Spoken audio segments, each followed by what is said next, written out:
peace must be our goal and our guide.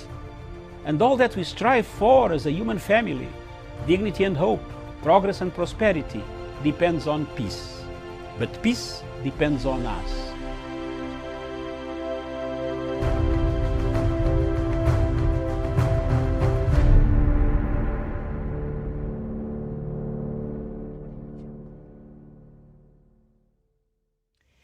Good afternoon to you, and thank you so much for joining us. It is 3 p.m. here in Nairobi, Kenya, East African time. My name is Miriam Ogutu. The show is Diaspora Dispatches, where we get to look at the latest from the continent of Africa. I'm glad you found time to be with us today. Good morning, good evening, depending on where you are tuned in, and we will start our conversation or our news broadcast from Tanzania.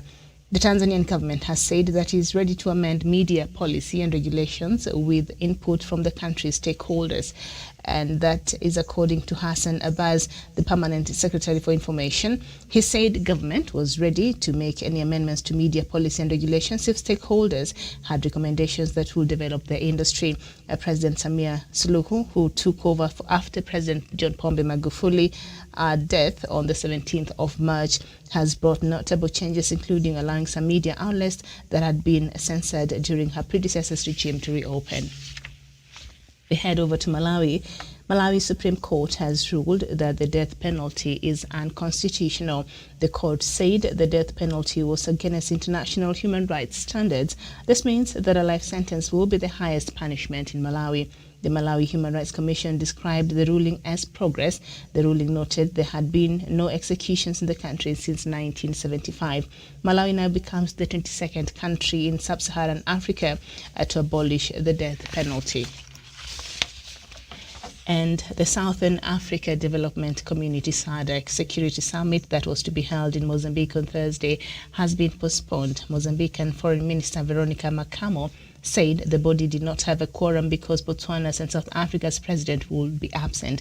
Botswana's Mokwetsi Masisi is self-isolating after his staff members contracted COVID-19, while South Africa's Cyril Ramaphosa is testifying in a corruption inquiry. The Botswana's government had in a statement said the vice president will represent the president. Minister Macamo said SADC had agreed to intervene on the security in Cabo Delgado, a province that it was the heads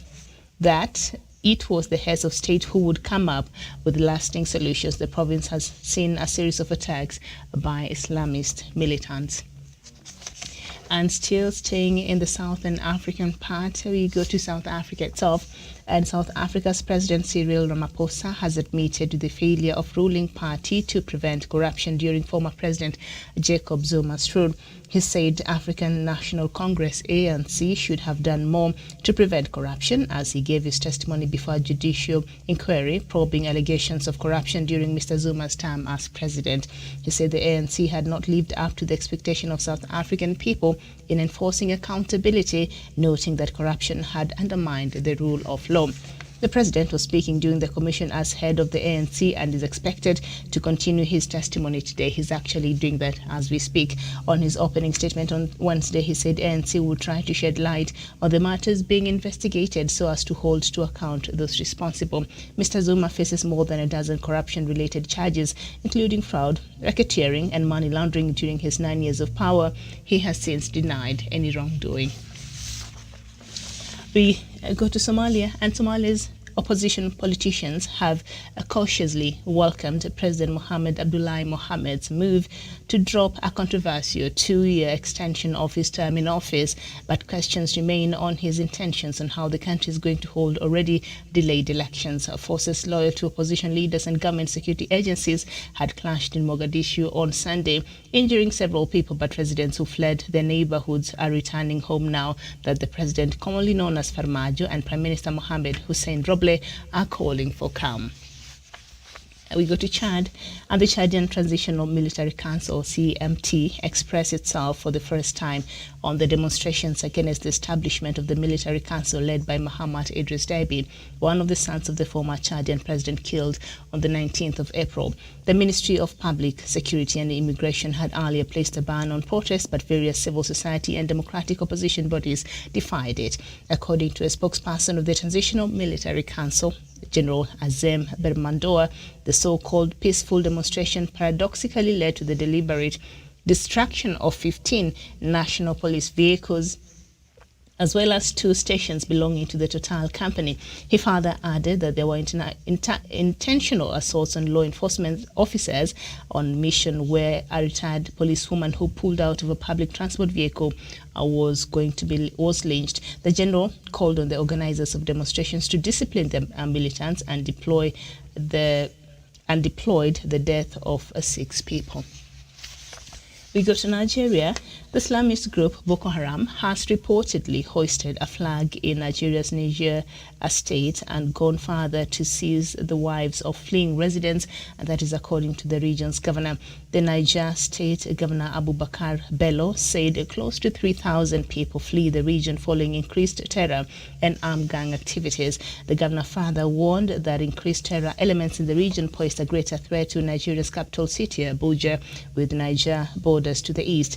With the Niger border to the east, more than 36,000 people have been killed and 2 million displaced by the decade-long fighting in Nigeria that has spread into neighboring Chad, Cameroon, and Niger. And still staying with Nigeria, the Mozambican government says it plans to invest $1 billion in the country's, not Nigeria, but Mozambique. The Mozambican government says it plans to invest over $1 billion in the country's northern region. Already underway, it says $100 million emergency program to support health and education. The announcement follows the suspension of the largest private investment in Africa by Total. The International Red Cross, in reaction to the news, says it is paying close attention to the humanitarian crisis in the region. And Peter Maurer, president of the International Red Cross, said large companies cannot assume that money solves everything. The World Bank on Wednesday granted $100 million for an emergency recovery project in northern Mozambique, where hundreds of thousands of people have been displaced by jihadist insurgency. An agreement for the funding, part of a 3-year, $700 million project, was signed by the government and the United Nations Office for Project Services, which oversees the project. Gas-rich Cabo Delgado province has been battered by a bloody jihadist insurgency since 2017 by a group known locally as Al-Shabaab. In a major intensification of the violence, Islamic State-linked militants raided the coastal town of Palma on March 24th, killing dozens and driving more than 25,000 people out of town. And then we go to Ethiopia, and Ethiopia has swept up thousands of ethnic Tigrayans into detention centers across the country on accusations that they are traitors, often holding them for months and without charges. The AP has found the detentions, mainly but not exclusively of military personnel, are an apparent attempt to purge state institutions of the Tigrayans who once dominated them. As the government enters its 6th month of fighting in the Tigray region, detainees, families and visitors spoke of hundreds or even more than 1,000 people in the last in at least 9 individual locations, including military bases and an agricultural college. The government of Nobel Peace Prize winner Abiy Ahmed acknowledges that it has locked up a small number of high-level military officials from the Tigray minority, but the AP is reporting for the first time that the detentions are far more sweeping in scope and more arbitrary, extending even to priests and office workers, sometimes with ethnic profiling as the sole reason. We go to Zimbabwe, and Zimbabwean High Court judge on Wednesday quashed charges of communicating falsehood against prominent journalist Hopewell Chinono. Justice Jester Cherewa ruled that Section 31 of the Criminal Code, which was used to charge Mr. Chinono, was no longer part of the Zimbabwean law. The judge set aside a decision by Harare magistrate to place the journalist, who was arrested on January 9th for tweeting that a police officer had allegedly beaten an infant to death while enforcing COVID-19 lockdown regulations, on remand.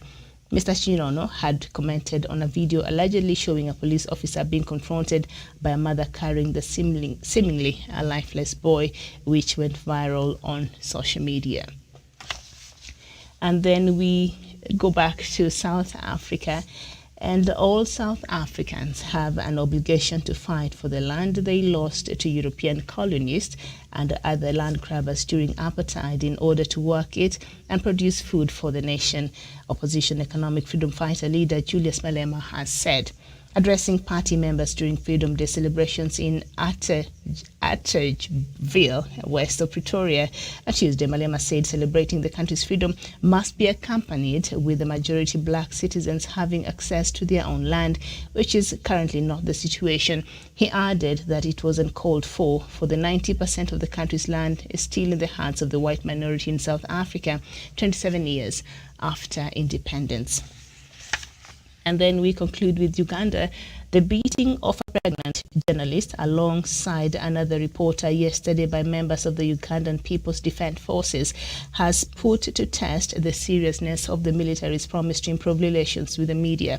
Ms. Teddy Nakaliga, a reporter with NTV and Spark TV, and Mr. Amon Kayanja of Salt TV were yesterday assaulted by military police personnel while covering a demonstration by residents protesting a 2-week power blackout in Kayunga village, Wakiso district. The soldiers also destroyed the reporters' equipment, including mobile phones and cameras. The residents had blocked a section of Hoima Road and police soldiers were sent to clear it.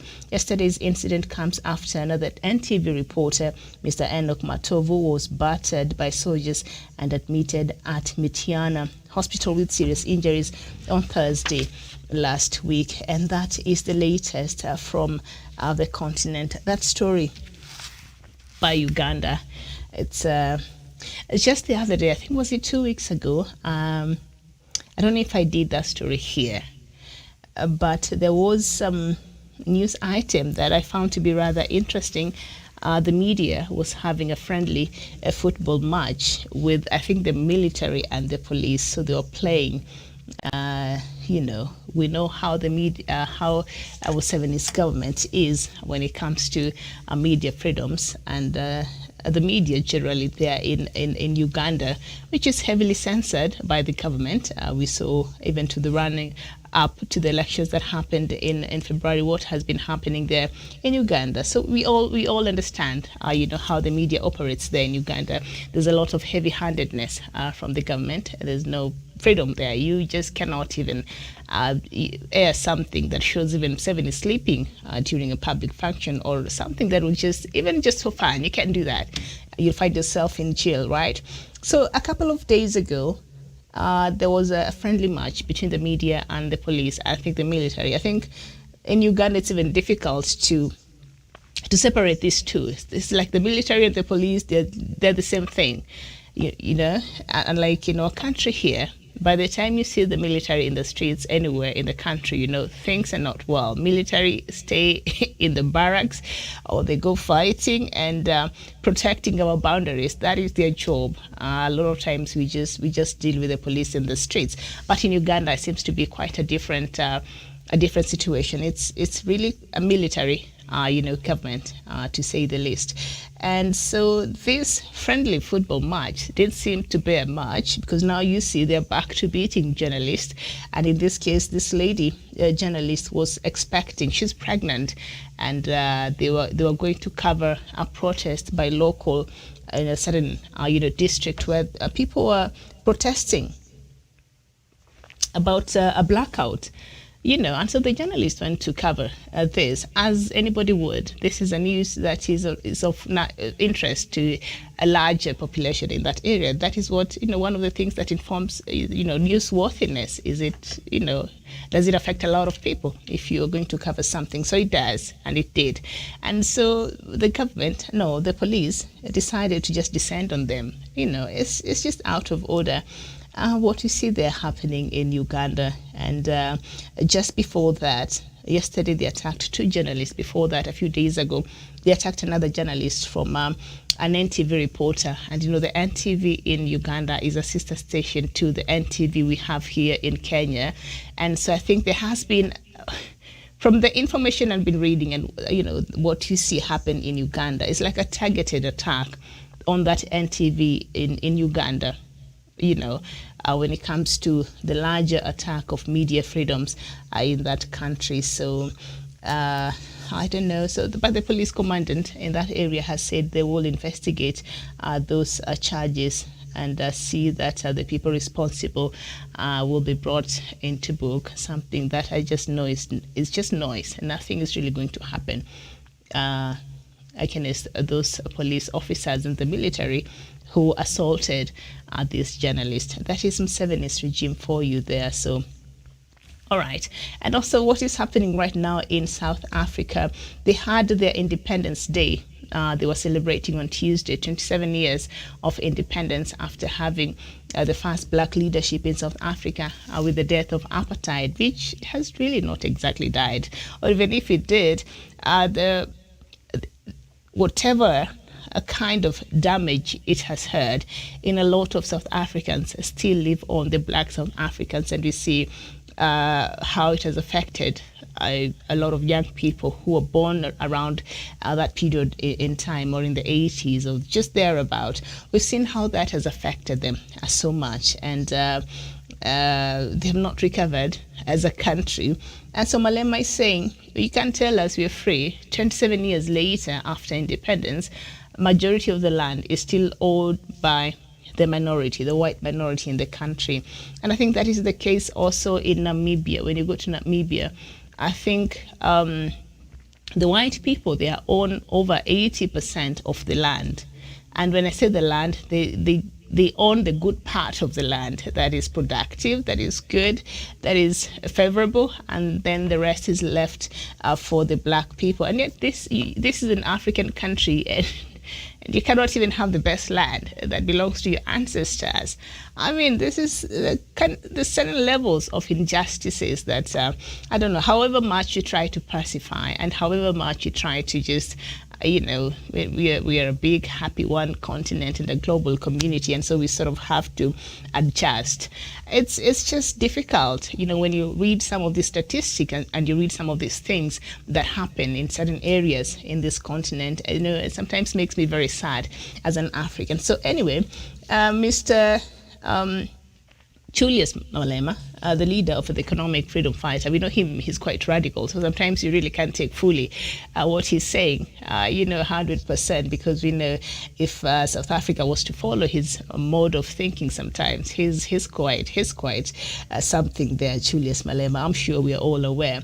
But he's saying it is time South Africans continued fighting for the land they lost to the European colonialists, which, all right, South Africa, we know, was supposed to go ahead with these land reforms, which it borrowed from what we saw happen there in Zimbabwe. That did not work very well for late President Robert Mugabe. Robert Mugabe went to claim the land, the land reforms that he started in 2000. And they had agreed with Britain. This is something they'd agreed that, my people need their land back. It's not something that they volunteered to give to you guys. It was grabbed from them, and now the population has grown. They need to go and start engaging in this land.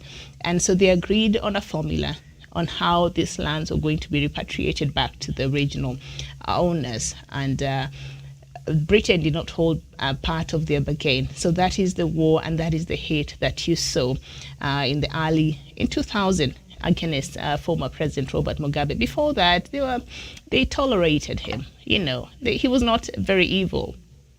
But it is land reforms that the late President Mugabe introduced that got him into a lot of trouble with the Western world. So South Africa also had decided to embark on the same land reforms, because that is also a very murky issue in that country. But so far it has been only talks. We've not seen any action, and that is because President Cyril Ramaphosa, the Western world speaks a lot in his ears, so he cannot fully go ahead with these land reforms. In fact, I remember last year, President Donald Trump writing a letter. It was on, he used to engage a lot Twitter diplomacy, and he tweeted something to the tune of make sure you don't target white people in South Africa, so the US is watching what you're going to do and all of that. So I think that must have scared President Cyril Ramaphosa. But this is a problem that South Africans must speak about. This is something that they have to,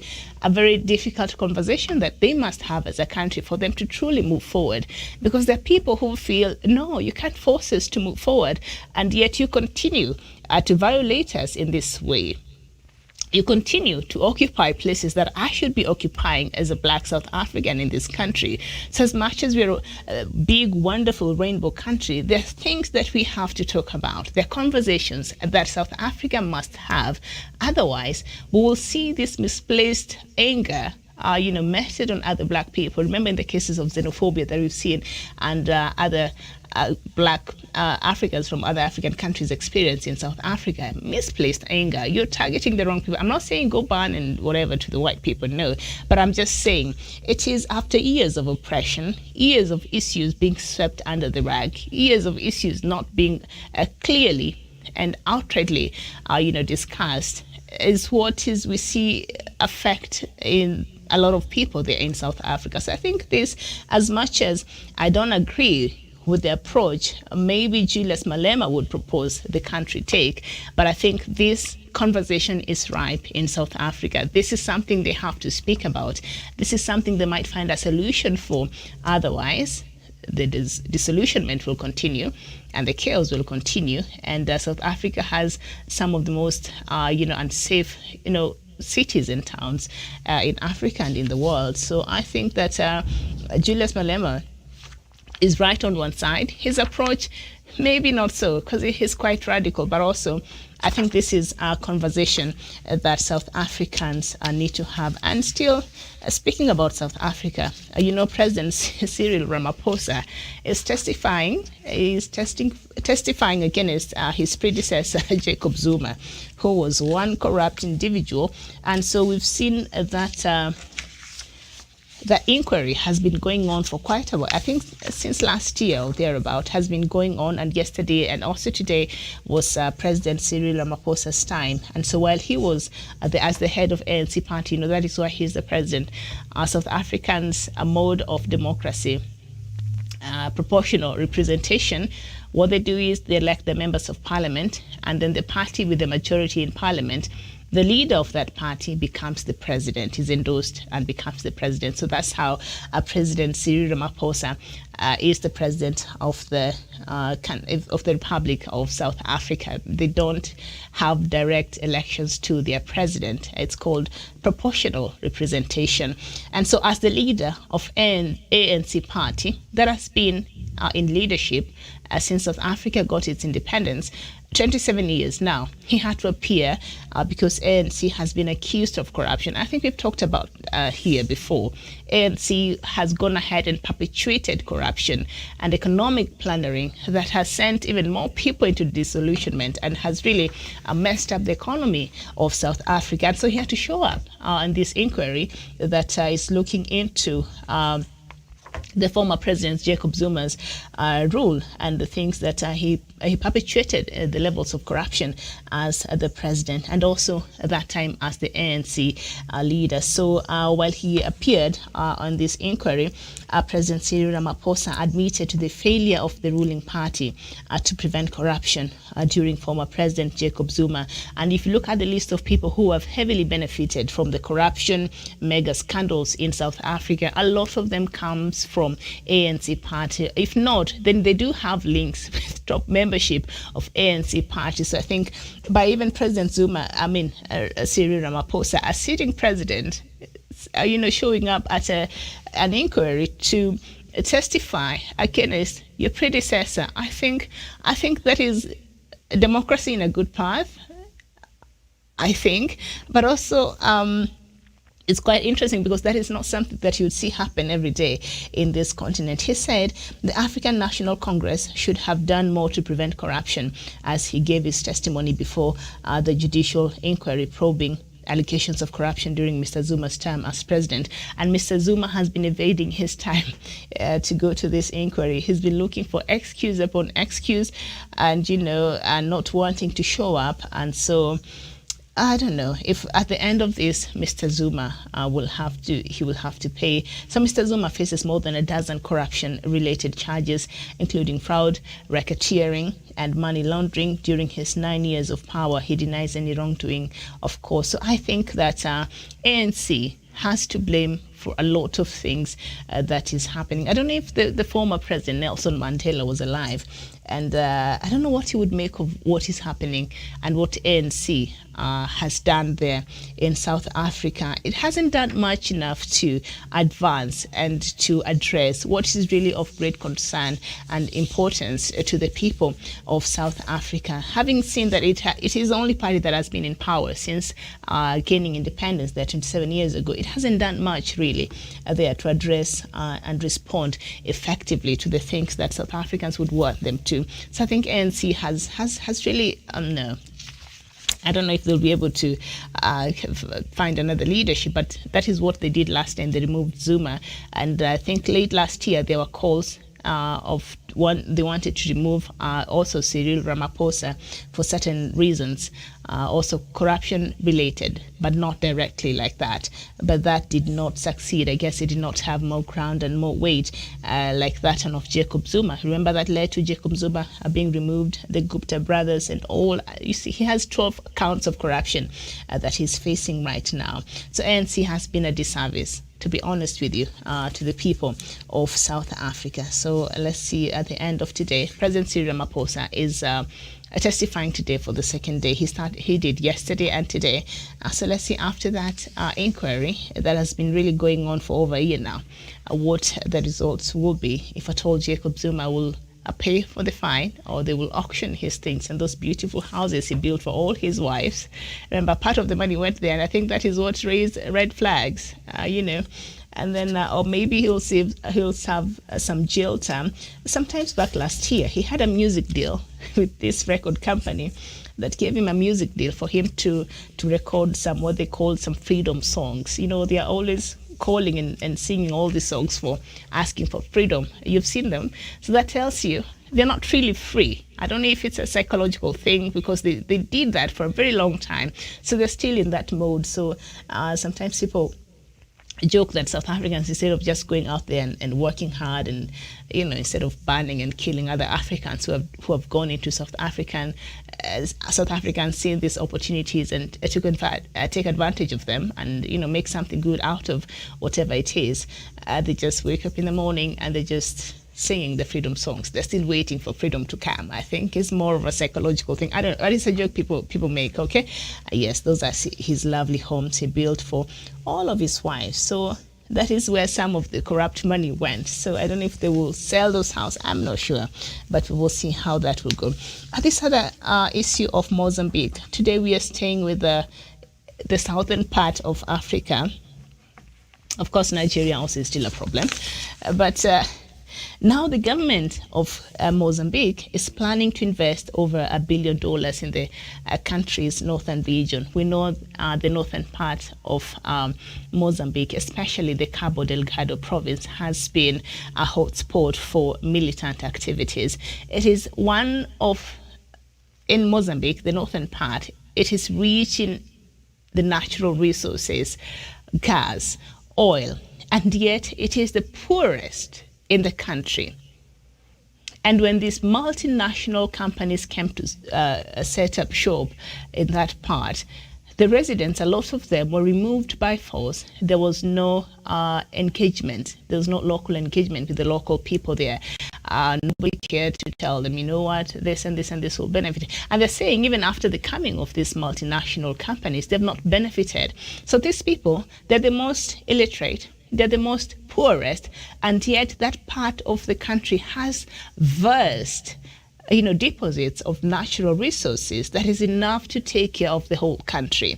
And it is other people who come and benefit. So this led to people feeling, oh no, you can't benefit at our expense. This will not work. And so I think that became a very ripe and fertile ground for these militant groups to come in and tap into that disillusionment and take advantage of these young people and recruit them into Al-Shabaab. They have an Al-Shabaab group there in Mozambique. And so now, we've seen the militant activities increase there in Mozambique. So there has been cries. Why is it that a part of the country that is rich in all these natural resources, other people are coming to set shop and they're benefiting, and even the local communities are not benefiting? How is it that you expect these people, not to, to be okay with this? So the government now is saying it is going to invest in these areas, which now I think is a good thing. I don't know if it's a little too late. It had to take deaths of so many Mozambicans for the government of Mozambique to wake up and go take care of its citizens. And we've seen also World Bank saying that it will give a grant of about $1 million US for an emergency recovery project in that part of Mozambique. And so I think this new approach by President Filipe Nyusi might bear some results. I don't know if it will be just a little too late, because when people feel marginalized, like we've seen in the cases of parts of Nigeria, the Biafra struggle, parts of Cameroon, the Anglophone struggle, we've seen how the Anglophones in the northwest and northeast part of Cameroon, they feel they're not part of the government because they feel there has been a systematic marginalization against them, and they feel if you don't want us here, if you cannot treat us right as parts of the citizenry of the country, then the best thing you can do for us, allow us to have an independence so we can go and take care of our affairs, create our own countries and just be our own people. When people feel they're not being treated as if they're part of. And I think that is the same case that you see now play out there. Of course, some criminals have taken advantage of that, but it is the same feeling when now people feel they have nothing to lose. At the end of the day, the rest of the country is benefiting on, at our cost. And so that is what we've seen happening there in Mozambique. So the government, and I think we had this conversation a couple of weeks ago, and one of the proposals we were making, I had a panel, is that the government now perhaps should start some economic empowerment. The government should start some activities that engage the community in these parts of Mozambique and see why is it they're the poorest and yet they have the richest resources that is serving the rest of the country. It doesn't make sense. Okay, so I think this is a good thing. President Filipe Nyusi, I don't know if this is what the advice that the U.S. gave you, because we know that the U.S. Army is there supporting and training your army to help you out with the fighting of the insurgency. I think it's a good move. I don't know if it's a little too late. And did your people have to fight you like that for you to know that you're supposed to do right by your people? Why do we always have to wait until things get out of hand, like the case of Mozambique, for us to act up? Like in the case of Nigeria now, President Buhari now asking for help. While the U.S. wanted to give this help years ago, it would have nipped this problem of Boko Haram and insecurity in Nigeria when it was still earlier on in the game. Right now, Boko Haram is very strong in Nigeria and in that part of Africa. So now he no longer can handle the situation. Now he's calling for international help, and yet the international community wanted to give him help earlier on when the problem was not completely out of hand. So it's I guess that's how we run our affairs in the continent. The other place also where we have a problem, I think, is Ethiopia, and the kind of things you hear coming from Ethiopia. I don't know why this is a case that the world has chosen to just sweep it under the rug, like nothing is happening in the Tigray region in Ethiopia, when a massacre, when a genocide is ongoing in a place where also heads our headquarters of African Union.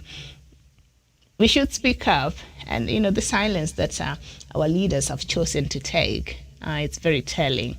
It's very telling, because nobody really is coming out and calling out Prime Minister Abiy Ahmed for what his government is doing against its people.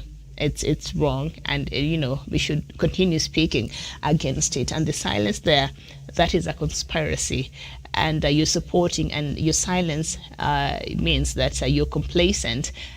with what is happening there, the leadership of this continent, what is happening there against the Tigray people in Ethiopia. And I keep saying, somebody needs to go get that peace prize. He does not deserve it, not at all. Okay, and of course SADC was supposed to meet over the issue in Mozambique. It was not able to meet because I think the chairperson of SADC, that will be Mokwetsi Matisi, the president of Botswana. I think he's in isolation right now. And he had sent his a deputy president to, to represent him. And President Cyril Ramaphosa, like I said, there was testifying against his predecessor Jacob Zuma in that justice inquiry. So he was also absent, and certain decisions only heads of state can make when they meet, not their ministers, not their deputies, heads of state. So I think that was postponed, and SADC has been very slow in making resolutions coming in to help Mozambique. This regional body, sometimes I feel like we don't even need them. They don't serve the purpose, because SADC has a legal mandate. According to the agreement within SADC, when a country is in trouble and is part of that body, other countries within SADC could actually come in, like in the situation of Mozambique, could actually come in and help that government. Why SADC has chosen to be very quiet and to be very, very hesitant in coming in. I know they'd wanted to come in, and President Filipe Nyusi was not very open for them to come in, which I wondered why. But sometimes you're forced to come in according to the constitution of SADC, the laws that themselves put forth, and they've not helped Mozambique until now. They were supposed to meet. It has been postponed. People continue to be killed, and the chaos continues there. So you wonder, do we even need this regional bodies? Sometimes they just because we fund them for them to function. We fund their functions, but they don't serve us. Sometimes the East African community, and now we see SADC, ECOWAS, that is quite, I don't know what's happening with ECOWAS, with all this chaos going on in Algeria and these other parts there in West African countries. I hardly hear ECOWAS coming out and speaking. I know it's economic, whatever, but still, you cannot have a thriving economy in West Africa unless the situation in regards to security is under control.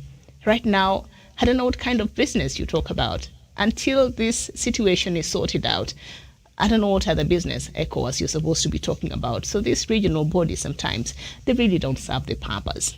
I don't know what is your opinion. Okay, I have to go now. Thank you so much for watching.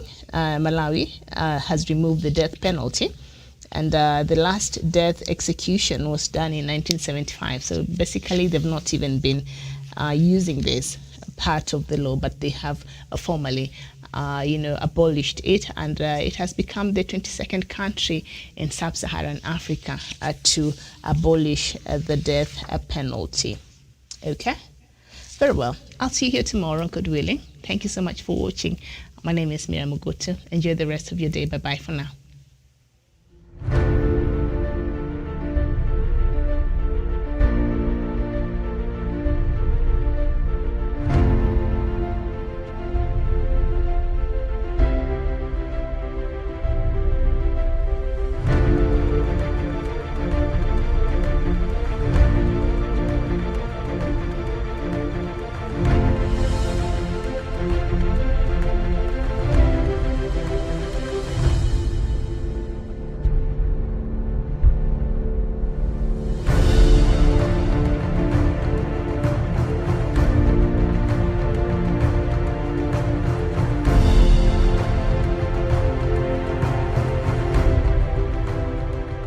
Peace must be our goal and our guide.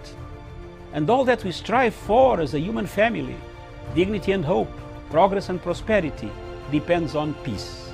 But peace depends on us.